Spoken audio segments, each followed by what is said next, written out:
So we're going to try live again. This time Barbara's on her computer. Sorry about this. We've just never done the room before, and I don't know how it works. It's like you invite people in, I guess, and then they call. Like it's like I get a call on my phone and I answer it. Hi, Jacqueline. No worries. We're gonna figure this out. Hi, Janet. Doobie doobie doo. I love you too. Yes, and it's extremely green out here, isn't it? Hi, Philip. Um, Hi, Eva, my friend from Serbia.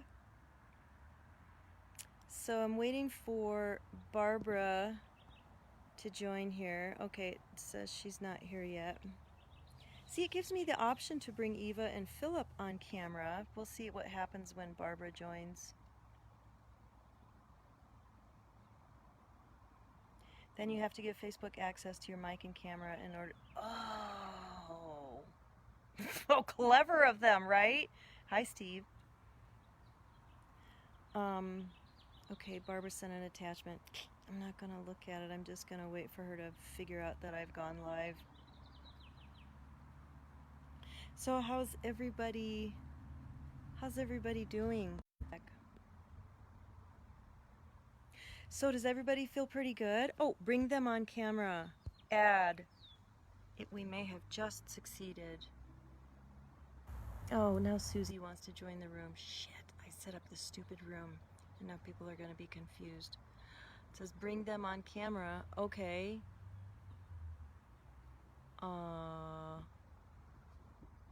Approve. Okay. I guess you can bring more than one person on your camera too. So there will be a slight delay here. Hi, Barbara. Hey. Oh my God. We Oh, did it. finally. I think it has to be through the phone. Yeah, that's the thing is I'm starting to get little Hey, boxes popping up saying I'm Susie's trying to get into your room now.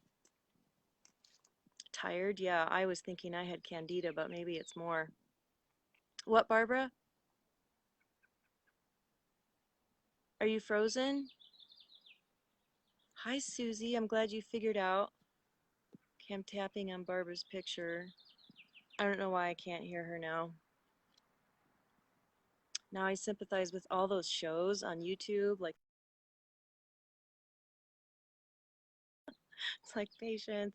Okay, I'll just have to bring her on camera again. Barbara wants to be in your video.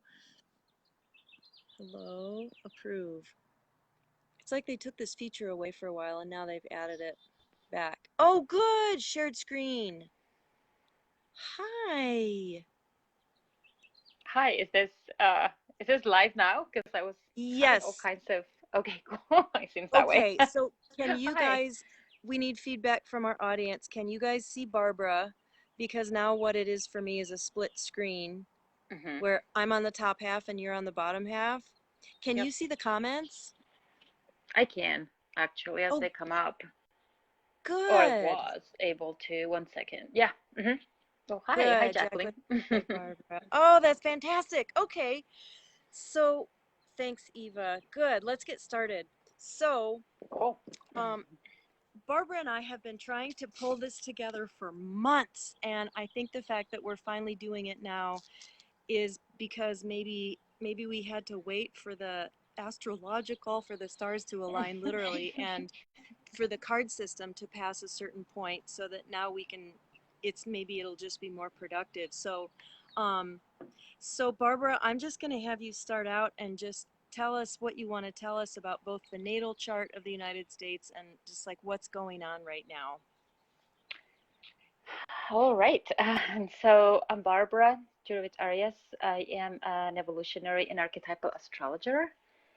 And yeah, I think Paul and I have been chatting a lot about the US chart and the different energies, and we're finally here doing this together. So, um, anyway, so you want me to just kind of go over it, and then we're gonna kind of like connect it with the cards? Is that how Yeah, you want to do it? Yeah, go ahead, because I've sort of got it in my head Okay.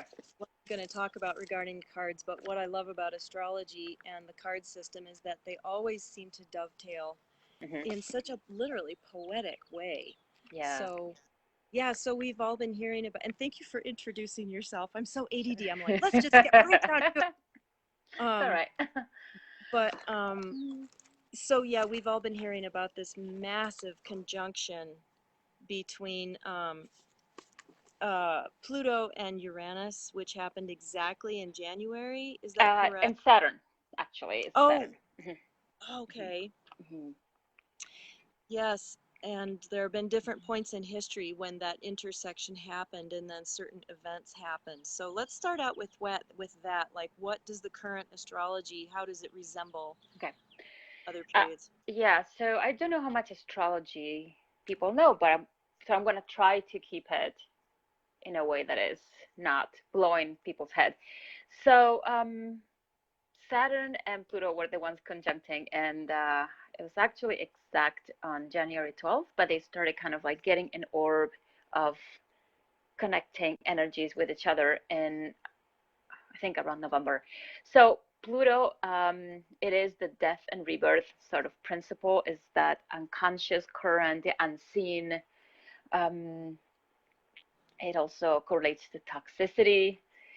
And Saturn, as an archetype, represents structures, any kind of system. So our body system, our skeletal system, our government system, our educational system, anything that organizes itself and becomes a structure that we The can use structures. Okay. to And, operate in reality, in 3D. So when those two came together and kind of like danced together, there's going to be a death and rebirth of all the structures that we have going on.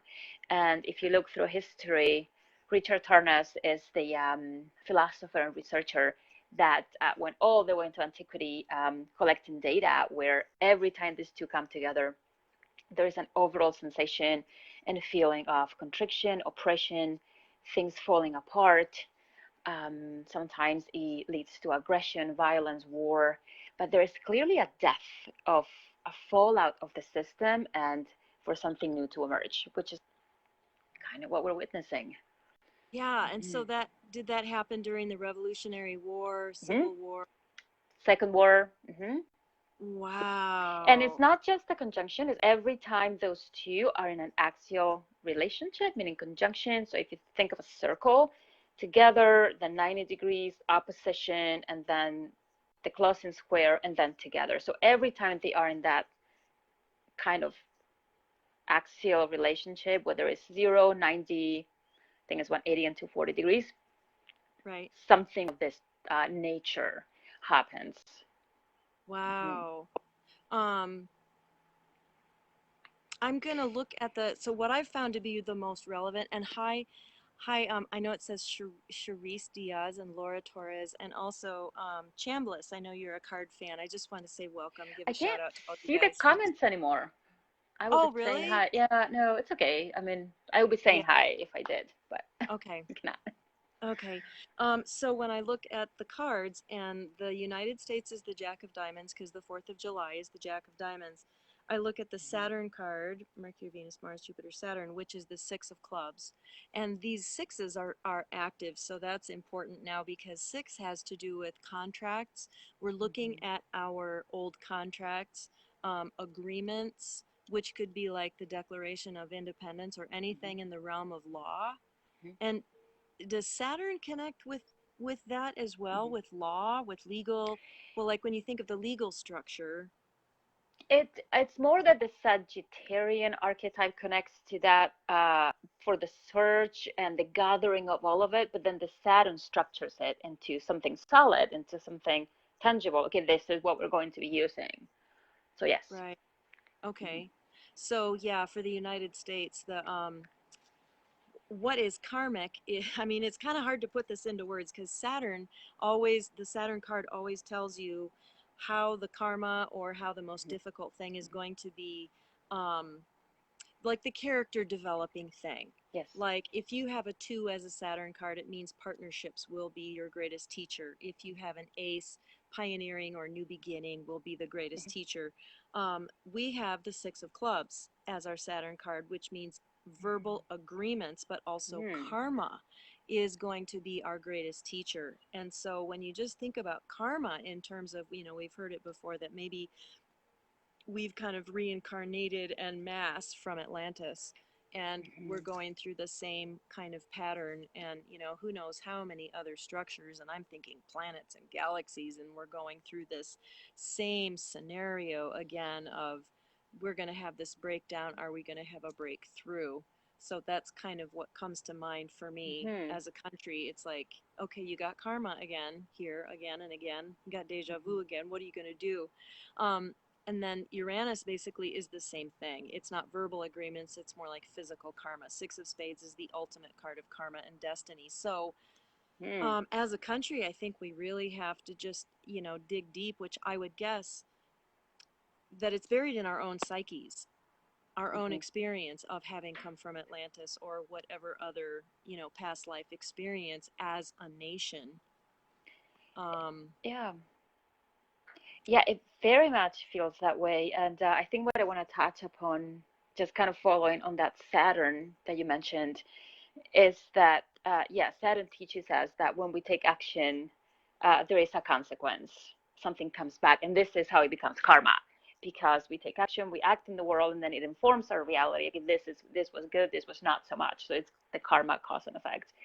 And that the US has Saturn in Libra in the 11th, which is and it's an exalted Saturn because it's looking for balance, for equality in all of the world. This 11th house is the whole community.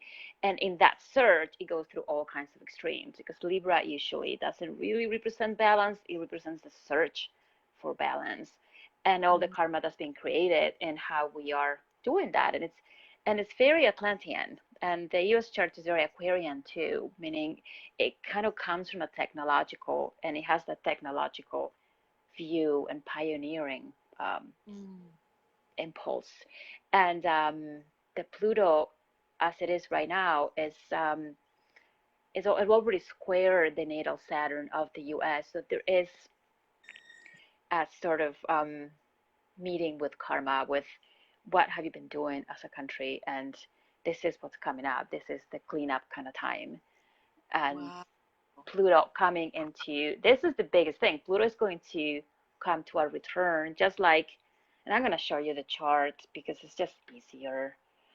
So Right. can you So see it there? And before you jump into the Pluto stuff, because I wanted to talk like I'll Mm-hmm. match it up with the Pluto card, but Mm-hmm.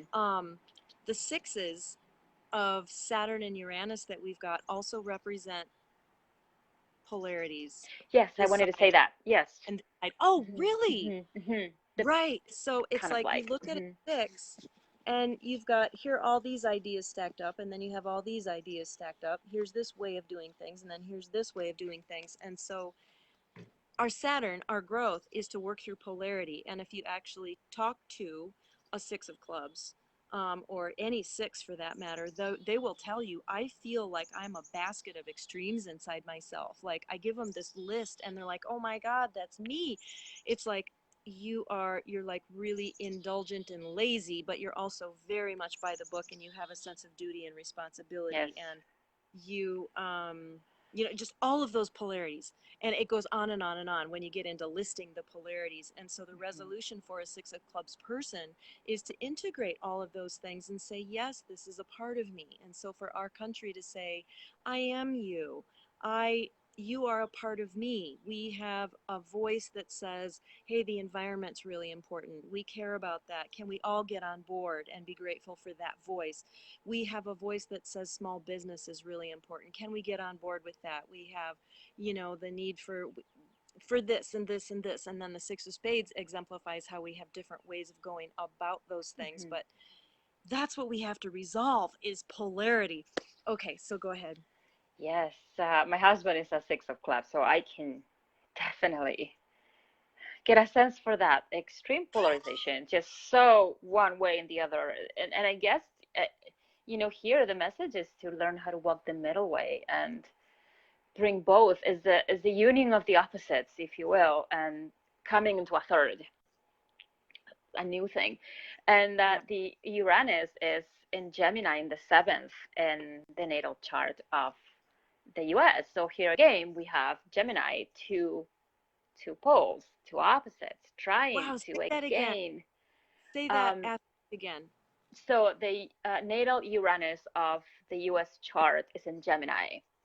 And the Okay. seventh, which symbolizes again the polarity, the Uranian quality of Gemini, also represents variety. This is a country made up of people from everywhere, all over the world, that are trying to coexist together. That creates a lot of clashing, and there are just so many things, aspects of this kind of jewel trying to Mm, integrate, that is kind of a social experiment, if you will. yeah. So that connects with the six that you were mentioning. Mm-hmm. That is so powerful. I'm just trying to digest that. Uranus in the seventh house in Gemini. Oh, thank you. That's probably Eva. Okay. Eva says, and Stephanie joined and Amanda joined. Hi, you guys. Gotta go, but you rock, beloved Paula, dear Barbara. Great Thank explanations. you. Oh, we'll watch the recap. Okay, the replay. Good. Yeah, that's when I think of Uranus. Okay, so I got a really interesting card spread this morning, and I almost did a video on it, except that what I was focusing on was silence. And I thought, if I keep having people join and I'm like all silent, it's not going to make sense to them. But the last card was the rebel. It's like mind and then Mm-hmm. silence and then rebel. And I was like, okay, I need my rebel spirit because the United States definitely has that rebel Mm-hmm. spirit. It's part of our MO. Mm-hmm. Um, and it's so Uranian, so Yes, Uranian. yes, We are Uranus, yes. and the Jack of Diamonds is in the intersection of Uranus and Neptune in one spread, and in the other spread, it's Venus and Uranus. And Jacks are Uranus. I mean, when you take all four Jacks and you say, you just put all the planetary intersections together for all 8 placements. Actually, it's 7.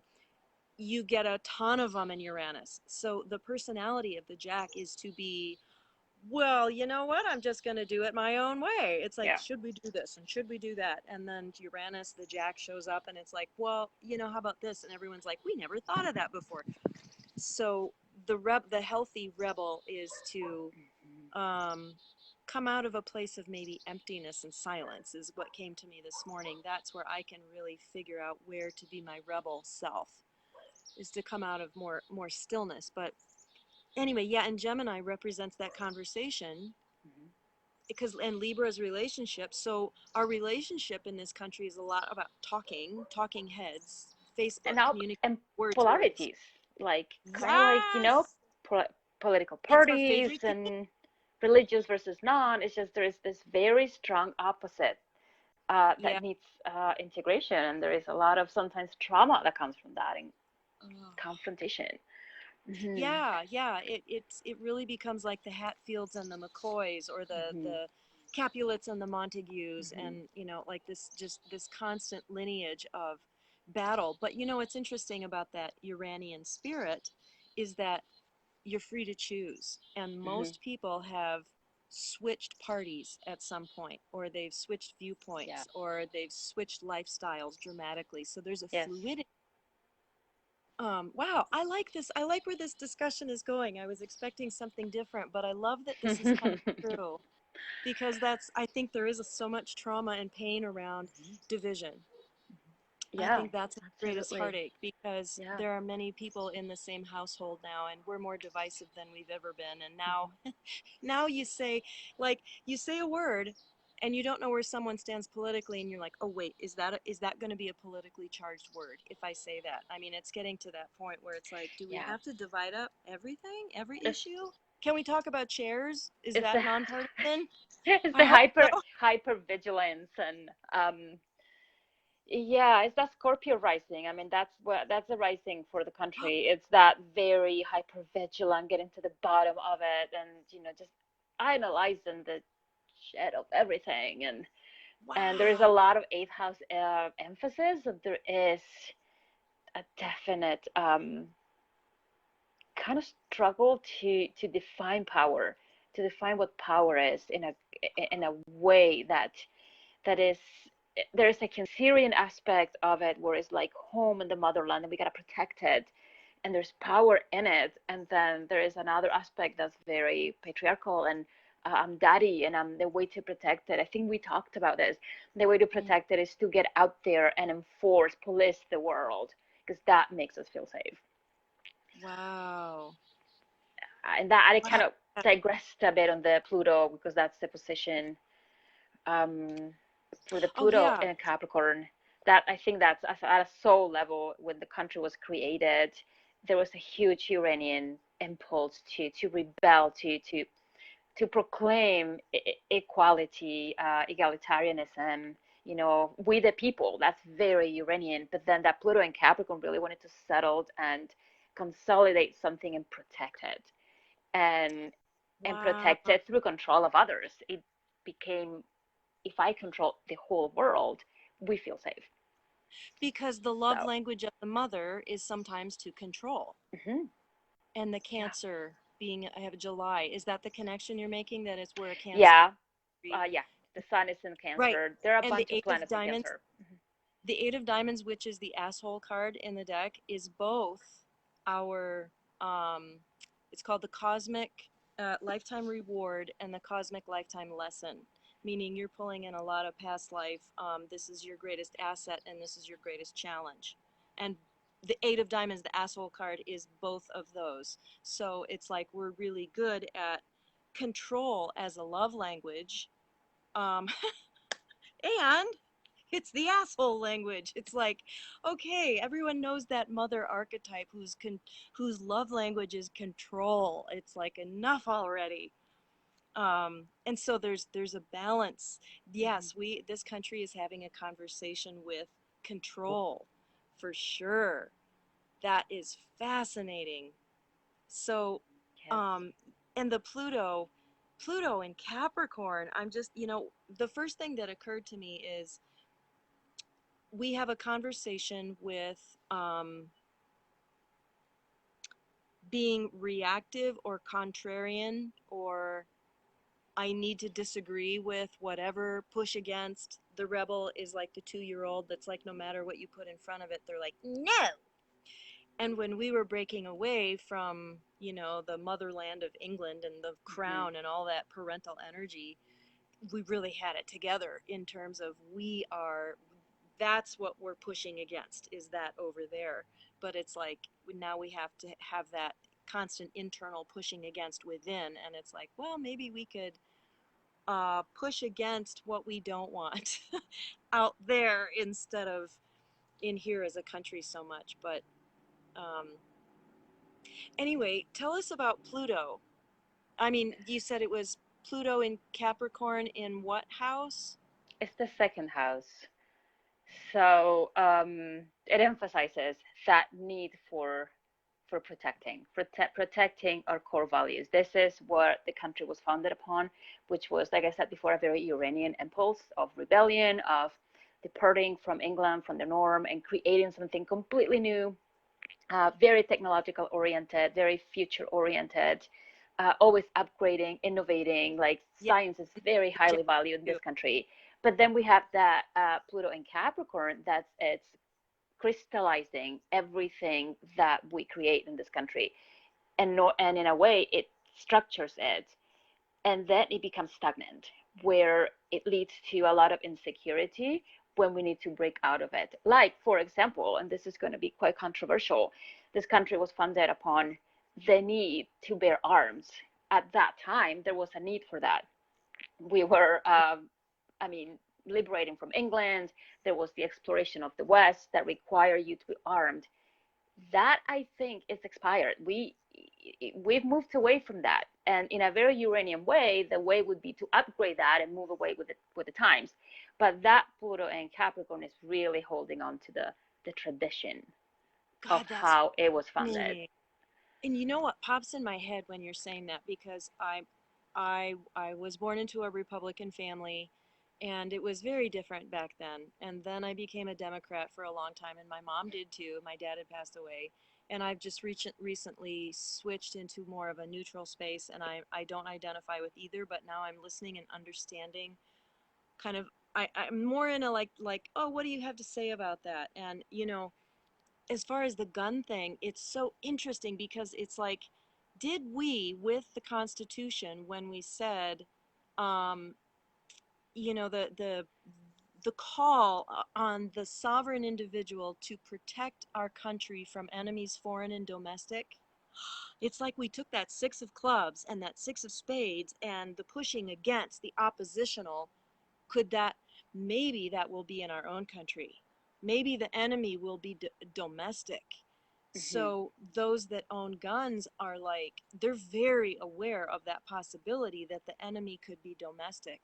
It's like, oh, I don't want to go there either into like the controversiality of that issue. I It's know. just very interesting because, yeah, it's the the energy of like, there's an enemy in our midst and we need to protect ourselves from it. And Hmm. that's actually true of both parties. This is a little soapbox thing I want to say.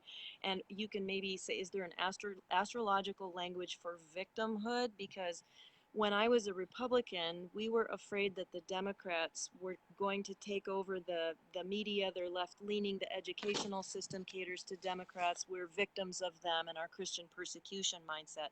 And then when I was a Democrat, the same exact flavor Hmm. they gave us. Oh, be afraid of the Republicans because they're so controlling and they're dictatorial and they don't want to work with you. They're so partisan.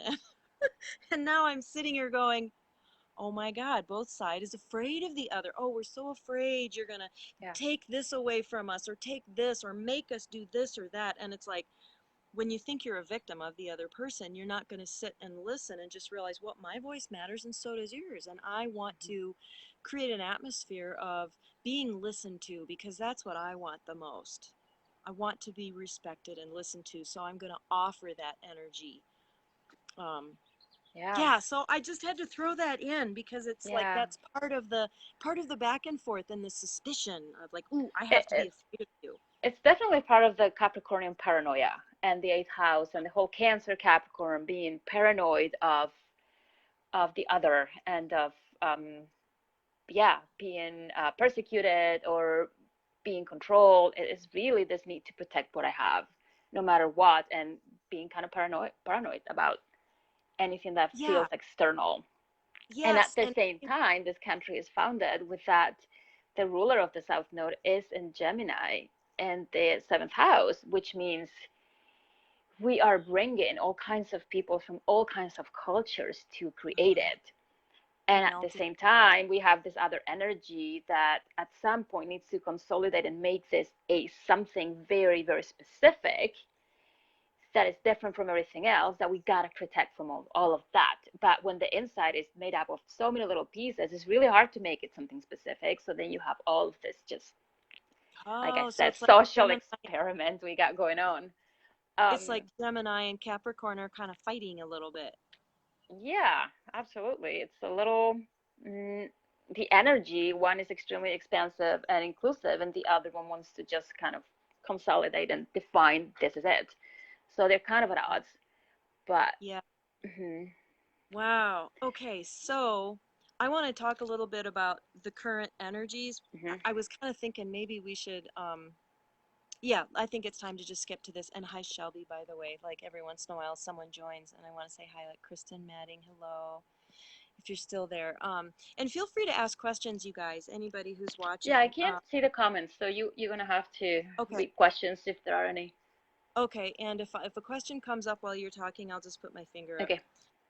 Okay, so if we look at the United States, we are the equivalent of going through the 63rd year of life, and 63 represents the beginning of a new 7-year cycle. So that in itself is very significant, and this began on our birthday last year, 2019, July 4th, 2019. We began stepping into the Mercury year of a 7-year period, which is you're kind of making a plan and you're thinking about where you're going to go. And the long range card for this 7 years is wow, this is interesting because the last 7 years, the long range card was the Jack of Spades, which is the thief. Hmm. There's a lot of energy. It's a shaman's card, it's a transformation, it's being introduced to something brand new. But the Jack of Spades long range card in the last 7 year period, and this may or may not, the 7 year theme might not work out with this particular, the fact that we're 240 some years old. Hmm. Okay, so I'm not going to look at that because I don't know that for sure. But anyway, the long range card for this year is the Eight of Clubs and the Three of Hearts. So the Eight of Clubs is a very fixed, it's Mars to the Jack of Diamonds, and it's a very fixed energy. It's fixed mind, is literally the name of the card, is fixed mind. So, how telling that everyone has a pretty fixed mind about this, and we've never had so much confusion ever. I mean, here's this piece of information Hmm. about what a virus is, and here's this piece of information about what a virus is, and they're like, how could this be at odds right now? But anyway, it is. And everyone's pretty fixed about their viewpoint, but the Eight of Clubs also represents the deep karma, the ancient karma, because it's a circle of seven card. So it's reaching into our memory, our energetic, our soul memory to make our way with this. And the other long range card is the Three of Hearts, which is so fascinating because the three is about, like, we've often talked about a third party system. I don't think we'll ever manage it. I think we would love to have that because it would neutralize the fire of the Hmm. argument and actually cause us to have to think a little bit more.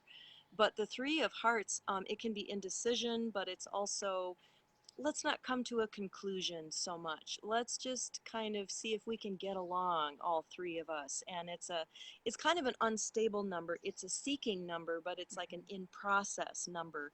So interesting juxtaposition there. They don't dance really well together, but it's kind of like, I know what I believe, but let's keep dancing our way through this. And that's just probably the best we can do at this point. I love it. I love the energy of the three. Yeah, I really do. Yeah. It's kind of that the alchemical process. From the two comes the third, the Trinity. That, yeah, right. just represents the integration of both and of a higher order usually. So Yes. I really Yes. like threes. Hmm. That's true. It gives Yeah. birth to something new and some Hmm. a new and unknown quantity. And Hmm. another thing about the three is that, so the Jack of Diamonds sits here, and in the corresponding position we have the Three of Spades. So our soul card is a three, and the Three of Spades is the actuator card. It weighs two different sides of things, but it has the power to really manifest and create and bring something into being. Um, which we are definitely really good at. I Hmm. mean, you just look at what we've been able to rally and bring together in a very short time and actualize. Um, so, anyway, yeah, it's like our destiny is to remember that three, where, Hmm. yes, what are we giving birth to? How can this, I don't know, expand us, right? That I That. think that is my Pluto card, isn't it? The three of spades. It is. It is. It is so. So Yeah. I'm just trying to think of how you relate with that. Yes, that's a fascinating study. And I Hmm. keep looking at that myself here quietly. I'm like, oh, how am I related to the United States as I look at these cards? And the Saturn card, the Six of Clubs, it's a discovery I've made, but there is one card in the deck that is your perfect foil. That's what I've named it, your perfect foil, because your card and that card add up to the King of Spades, the master card in the Hmm. deck. And for me, it's the bipolar, didactic, oppositional. And it really literally does cause me pain. I can't tell you how many times I have just gone deep into why I don't feel okay, or I'm shut down, or I'm stuck, and it's the conflict, which has manifested itself in my own relationship because we have different viewpoints on this. And so it's like, it's become an incredibly deeply personal, I have to resolve this. I have to find a peaceful way to proceed with this conflict because this is where it lands in my body and in my life. It's my perfect foil, the Six of Clubs, which means it's going to show me, it's going to be a mirror. It's going to show me my shadow. It's going to show me everything I'm missing in order to really come to peace. So it's like I need to continue to pay attention to that conflict because it has something really essential for me in my entire life story to learn. So if you're a Seven of Diamonds, that's true of you. It's a very individual thing. Cool. So anyway, yeah, so something I wanted to talk to about too is that we have just passed through, woo, that Seven of Diamonds in Uranus. We're now in Neptune. We just crossed over to that a couple weeks ago, and we're in the Neptune period until our birthday, July 4th. The card that we just had was the Five of Hearts, and when Barbara and I had just really synchronizing all of this and coming up with insights a couple weeks ago, that Five of Hearts energy is, what do I want? What do I really, really want? And so we've been, it can be an, I don't know what I want, but I know I'm dissatisfied somehow. It's it's this reevaluation. The five is like two dots with one in the middle, and it represents a crossroads. And you're at the middle. Five is always change. You do a 360. You're like, I have an option to shift gears here. And maybe I won't shift gears, or maybe I'll completely shift gears. And so everybody is like having this opportunity to be like, the structure has just completely changed. Do I like this, or what do I like this about this, and what do I not like about it? Right. So a lot of people aren't going back to the old jobs, or a lot of people are finding that they can do their jobs virtually, Mm-hmm.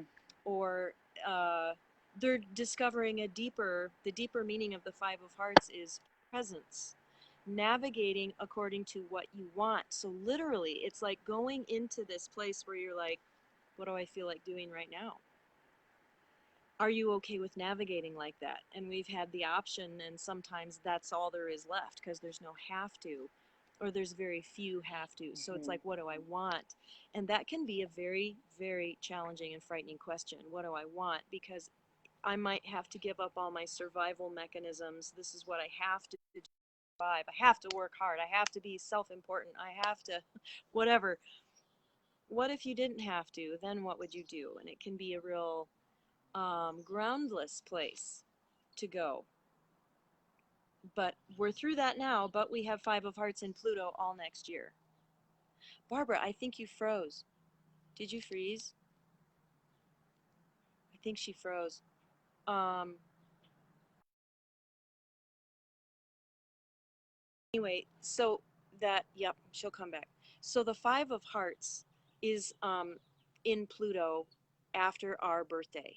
But where we are now is the Six of Diamonds. And the Six of Diamonds is getting back on track, literally the track. Going down the track, having a plan, having a sense of predictability, and just by the sound of traffic out on our in front of our house, it tends to be really high volume. And of course, it was really quiet for about a month or two, and then boom, we shifted in on May 13th or something. We shifted into the Six of Diamonds, and all of a sudden there's traffic. People are getting back on track, no matter what the regulations are. America has decided it's time to get back on track. It's time to get back into my routine. I'm going to do my best to get back to whatever I was doing before. So here's the little tricky thing about this. Oh, I hope Barbara comes back. The tricky thing about this is that I think the Six of Diamonds shows up again. No, it's the Five of Hearts that's compelling. Okay, so the Ten of Hearts is in Pluto this year. The good news is that this is all ending on our birthday. A lot of themes that we've been working through. So Ten of Hearts is the gathering of people. And obviously, we're going through a death and rebirth around gathering. And if it gets taken away, why does that hurt? What do you need about being able to gather? I was giving a reading to somebody in Michigan, no less, they have the most draconian restrictions going on right now. And I told this guy at the very end of the reading, he's like, are we done? Is there anything else? And I was like, your guides are telling you to roll back and forth on the ground because it's going to be like a hug from the earth. Your physical body needs to roll back and forth on the ground. So Barbara, I was just saying that your card, the Ten of Hearts, is Pluto this year, and we're almost done with this, and it's around gathering. So when that Yes, gets taken I think we away, talked about this. yeah, when it gets taken away from you, you begin Mm-hmm. to really figure out what it was about that you miss or that you need. So when we have our birthday on the 4th of July, it's going to, all I can tell you for sure is that it will shift dramatically because we won't have that 10 of hearts in Pluto. Instead, we're going to have 5 of hearts. So that is going to continue this. My thought about this is that, okay, so 6 of clubs is the displacement card for shit. So displacement is 6 of clubs for next year. So what that means is karma, dealing with the karma of the past that we've talked about as a nation, but also the plan and the agreement and being on track and, hi Camille, being in the track. So we may get back into a track, but the 5 of hearts in Pluto all year is going to say, is this what I really want? Is this what I really need?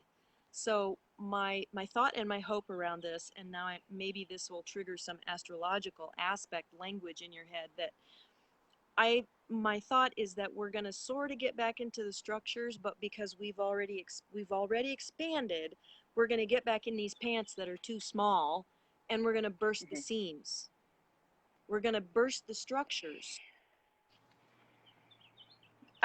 I mean, it has to be that way, or it will be. I think my sense is yes, there is a clear before and after here.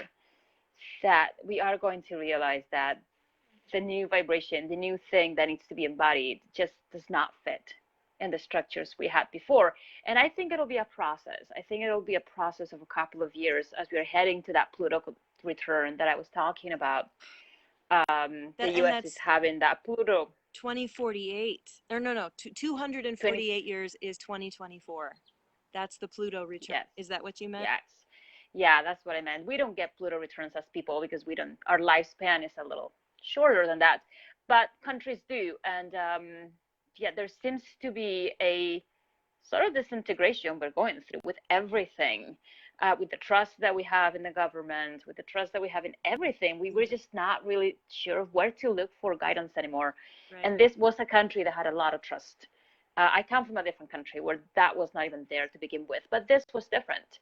And now that's falling apart. And I think that the purpose of the Pluto return is a death and rebirth. There's something new that needs to come out of this. And with Pluto, there's always 2 reactions that people can have as individuals or collective. One is to resist, which doesn't lead to a lot of, as you can imagine, a lot of good things. Yeah. And the other is to cooperate. So the choice is ours. But I get the sense that yes, we're not going to go back to what we had before, even though we may think so right now. Something has definitely shifted, and that even if we do, it's just not going to last. It's going to. Yeah. We're heading to that. Yeah, and another that is so valuable just to think about that Pluto return, and that there is a death. When Pluto shows up, there's a death. And a 248-year cycle, isn't it sort of a statistical thing that a lot of countries fall apart at that point? Empires, a lot of empires. Empires, yeah. Because it's their Pluto return and it's time to die and be reborn. And there's so many prophecies out there about what we have after this will not be recognizable in terms of what we had before. But when you were talking about trust, it's so interesting because suddenly I was like, well, Cancer, a July birthday, Cancer is the mother, Pluto and Capricorn, and this whole Saturn thing is the father. The father. Yes, and so this trust in government, the trust in the structure, the trust in the humanitarian services that we have. We're going to take care of you kind of feeling. Yeah. And we all know that has become bullshit in a lot of ways. We know we've seen through that, and it's like, oh, fuck, what happened that we can't, that there are actually elements that are so nefarious that they're just the opposite of that kind of love and care. And I think that's part of the Pluto explosion, is to realize that we can't trust mom and dad, we're on our own. Right. And the archetype of the rebel or the Jack or the Uranian person, like the Jack is the youngest member of the royal family. They've got mother queen and father king. But the Jack is like, I think I'm going to go water skiing right now instead of listening to this argument. I mean, there's a kind of independent energy that's like, okay, I guess I have to figure this out on my own. And I Hmm. think it's a big growing up thing, because I think this really does come down to the individuals saying, okay, it's falling apart. What are we going to do, instead of expecting mom and dad to figure it out because we've come to not Yeah. trust them? We have to figure this out for ourselves. So I wonder if some of that Jack energy is going to have to. Well, and the Jack of Clubs is another karma card for the Jack of Diamonds, which is innovation, brilliance, Hmm. intelligence, new ideas, pulling You're something. you're quoting all of my cards, my spread almost. That's my karma card, and then the Five of Hearts, I think, is my Uranus. It's like you're quoting all of them. Like, okay, this is becoming quite personal now.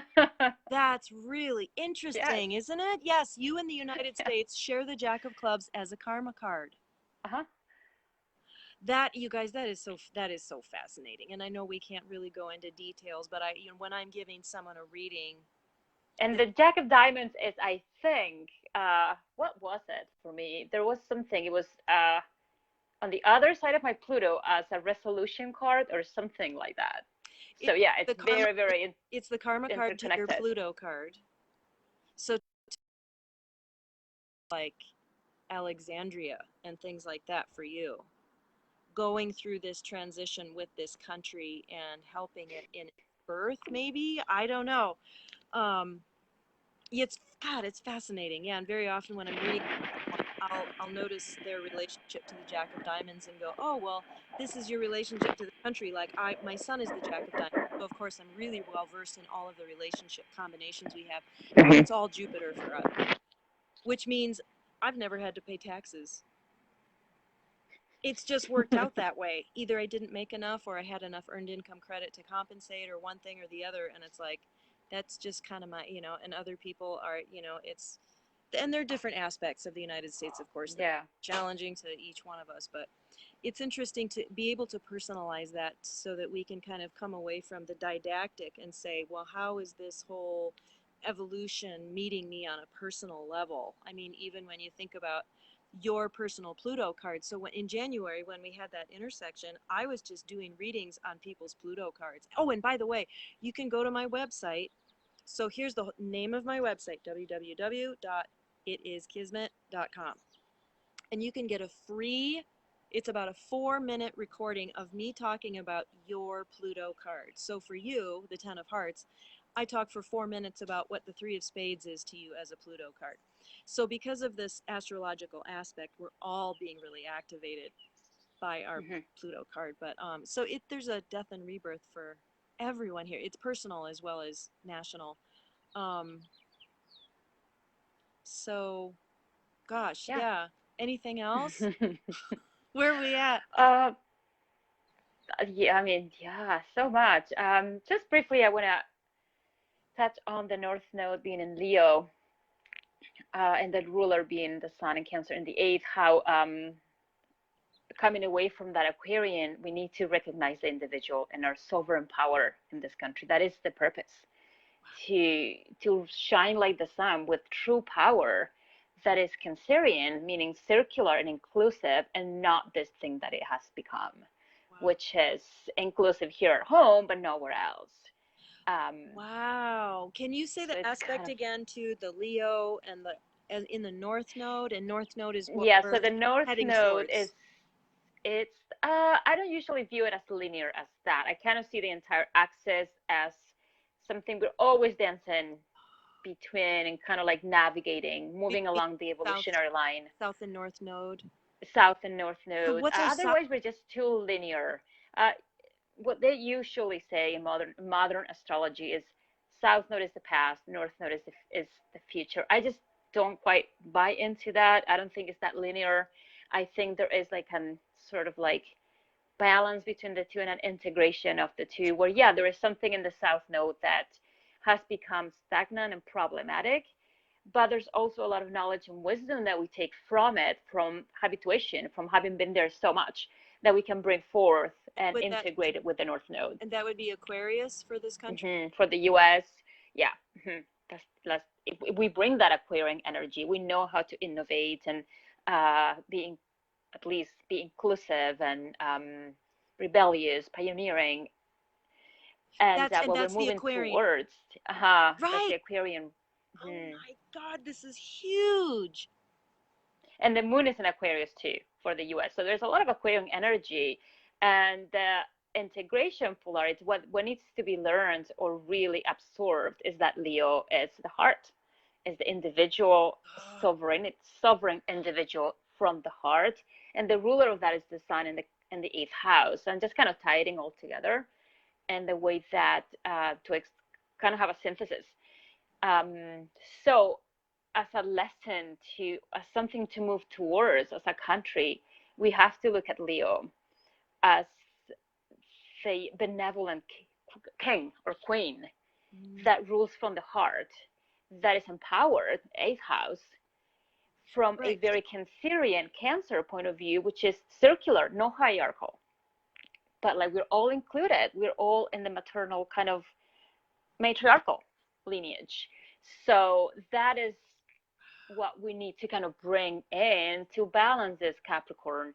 And Aquarian, remember, Aquarius can be really mental, really sterile, and really matter of fact and kind of like distant. So the Leo will bring this kind of like warmth of the heart and caring and gentleness and generosity and playfulness too. So it'll balance that Aquarian, highly mental, um, just looking for what combined with the Capricorn Pluto is like looking for profit, seeing people as numbers. Yeah. That is so, there's so many lights going off in my head right now because I'm thinking about the polarity in this country between, I mean, it expresses itself in the mask thing really, really clearly because like Mm-hmm. I can't wear a mask because of PTSD and trauma. And I decided I really, really, really wanted to go to the store. I didn't want to be, it was like, oh my God, I'm going insane. I just need to go in and get a pair of frickin' sunglasses for $1. It'll take me just 30 seconds. Just let me do this. Anyway, so masks. But then you go into a store and somebody's like, well, okay, so there's the Aquarian. I'm going to be my own person, and I have Mm-hmm. Leo in the 11th house. I am a Leo sun in the 11th house. So it's like, yes, I totally get that. I dance that polarity every day of Mm-hmm. my life. Yeah. And the opposite of it is this caring and this embrace, this I care about you, so I'm going to wear a mask because Yes. it will make you feel safe. Probably, if you Mm-hmm. believe in it, it'll make you feel safe. It's a Right. mandate here in Larimer County, so it's like I'm following the law, so I'm not going to frighten you Mm-hmm. as being a lawbreaker. And maybe it will keep a droplet of spittle from getting on you that could give you COVID. So yeah, it's a balance between coming from the heart, and I really care about you as an individual to this Uranian. I need to live my truth. And Mm-hmm. yeah, man. So I think we can find both. And I just have to say, to this town's credit, I went to two different stores yesterday. I went to the dollar store and then I went to the nursery to get some plants. And I didn't get any negative blowback. I mean, there was one kind of heavy sigh as someone passed me. And there were like maybe one or two other people without masks who I'm sure had their reasons, like I do. Um, but everybody was just generally, I understand. I have room for you. And I was just trying to put that out too and be like, I have room for you. So, wow, this is incredible. Another thing about the Uranian energy is like that south node. We have like, there's so many people here that are just like, I just want to live my life. I don't do Facebook. I don't even vote. I'm just detached. And like you can Mm-hmm. take that to the extreme where you're not, hey, you need to participate. You are a citizen. Yeah. Um, and then the Leo is just the opposite. Like how could that go to a dysfunctional place? The Leo, Mm-hmm. it's all about me. Yes, it becomes extremely subjective. The Yeah. filter is just subjectivity. I see everything as a projection, and it's all about me. I'm at the center of the universe, and the Right. entitlement of that too. Like you owe me. Ye- It can have that. The Leo can have that when it's Good. out of balance. The Leo Hmm. is the archetype of the child. So, yeah, Yes. childishness rather than childlike. Yeah. Yeah. It's a child that is kind of like at school age. When they come with like a drawing or they learn how to do somersaults. Because Cancer is also the child, but it's more like the infant that Uh-huh. really needs to be nurtured and held Oh, and protected. But Leo is kind of the child that wants to be seen. Like, look at what I did. Look at the drawing. Look at me. Look at me. That needs that validation, and it's appropriate for that developmental age and yeah. stage to do Instagram. that, to have that narcissism. Yeah, But like yeah. the Instagram. I need to be seen. See me. I need to be. Oh yeah. The, Talk about that. the obsession with celebrity is really part of that. Hmm. Is the Leo North Node. I never thought about that. Oh wow, me Really. neither. That's a cool one. Yeah. Yeah. True. And then the healthy version of that is like the kindergarten playground where everyone gets their turn at celebrity. Okay, now Johnny, you go stand on the top of the slide and do a dance for us or give us a speech or but everyone gets their turn. And I've noticed Hmm. that shift is happening with celebrity in this country just with the introduction of YouTube, Instagram, Facebook. I mean, we do see a whole generation obsessed with their own image, Oh but my God, I was just thinking about that today. What's going on with that? Just I know. how are these I young know, people and going to grow up just being photographed yes, and and just JP, the guy on YouTube, JP, he's just really funny. He makes fun of everyone. Like he did this video about 2 years ago, and the coconut oil was the rage. He's like, coconut oil is good for everything. He's like drinking. He's wearing a bandana. He's making fun of hippies and stuff. But he did this whole thing about how to be an Instagram star. Well, you have to wear a thong as much as possible. Oh, it was very refreshing. So if you like JP and you're okay with that kind of humor, go find his yeah. Instagram. Sure. Wow. So how many people want us to do this again and talk about, I don't know, other things? Because I feel like we're channeling and bringing information through for the collective. And I'm going to try to put this on my YouTube because I know we're down to 3 people now. They're like, okay, I'm done. You guys sound like you're Um, but yeah, I think we should do this again. And Yeah, I Barbara, how really can enjoyed it. people Thank find you. you for an astrology reading? Yes, so my website, the name of my website is Deep Journeys. So it would be www.deep-journeys.com. Wow, awesome. And I have a Patreon. I am actually launching my first podcast, and the Patreon is Patreon/Deep Journeys. Say the Patreon again. Is so Patreon. I think it's forward slash. Did I say that right? Yeah, Deep Journeys. Deep Journeys. Okay, and your website is www.deep hyphen journeys Yeah. deepjourneys.com. Shelby, thank you for that feedback. And hi, Arad, watching from Uganda. And someone from Uganda, it's like, okay, Arad, you know what I want you to do just for my own geeking out on the cards? Do you guys have an Independence Day or a holiday that you celebrate as the identity of the formation of Mm-hmm. Uganda? And I know this is a hard thing to pin down. And like I was researching Holland, and Holland has like 6 different I was like, okay, let's study 4 of them, different days that they declared their independence from whoever or whatever. And each one was like this different identity, this different incarnation of their country. And yeah, I was doing readings for a Japanese person once, and I said, "Oh my God, your birthday is the Ace of Spades. That's the card of secrets." And she's like, "Japan is secrets." It was so interesting. Do you know what Spain is or Argentina? I do not. Well, get back with me. I looked that up for you. I know Spain is a Sagittarian country. I think the sun is in Sagittarius. Wow. But that's all I know. I don't know anything else. So we could do country readings for people that Yeah, that'd be really fun. view us, for viewers. And I like those. and getting a handle on the personality of this country in contrast to another country. Because, I Hmm. see that a lot of people would want to immigrate here for the Cancer, the mother. I want to, because I will be loved and nourished and cared for. And I think, I came here for the Aquarius. oh, you're like, oh, I'm gonna be my Oh yeah. rebel. I'm my own I'm person. staying here for the Aquarian energy. That is my like rebellion. Just be your own, create your own. Yeah. That's yeah. Oh, that's so cool. Oh, well, thank you everybody for watching. We'll sign off now, and yeah, and I think Yeah, we'll do this again because this was really fun.